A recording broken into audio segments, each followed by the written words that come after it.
দুর্গাপুজো বাকি, হাতে মাত্র আর কয়েকটা দিন। পুজো নিয়েই প্রত্যেকটা মানুষের মনেই থাকে অন্য এক আবেগ, এক ভালোবাসা। দীর্ঘ 1 বছর অপেক্ষায় থাকে মানুষ। তবে এবার বাংলার ছবি পুরোটাই অন্য।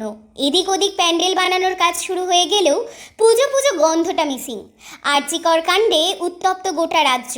সকলের দাবি একটাই, বিচার চাই। কলকাতার দুর্গাপুজোর অন্যতম আকর্ষণ থাকে বনেদি বাড়ির পুজোগুলোর দিকে, যার মধ্যে অন্যতম হলো মল্লিক বাড়ির পুজো।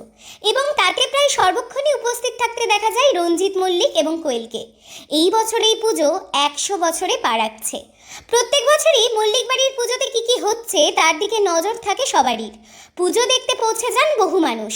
তবে এই বছর সেই সুযোগ হাতছাড়া হতে চলেছে সাধারণ মানুষদের কাছ থেকে।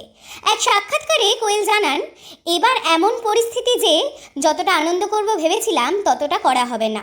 মন থেকেই সেই আনন্দ আর আসছে না। তবে একটু হলেও আনন্দ করব, কারণ 100 বছরটা তো আর আসবে না।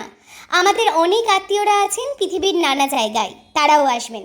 এবার হয়তো আমরা পুজোটা প্রাইভেট রাখারই চেষ্টা করব, শুধু পরিবারের মধ্যেই রাখব। প্রসঙ্গত, গত বছর দুর্গাপূজায় মুক্তি পেয়েছিল জঙ্গলে মিতিন মাসি, কিন্তু এই বছরে তার কোনো ছবি মুক্তি পাবে না, তা জানিয়ে দিলেন খোদ অভিনেত্রী।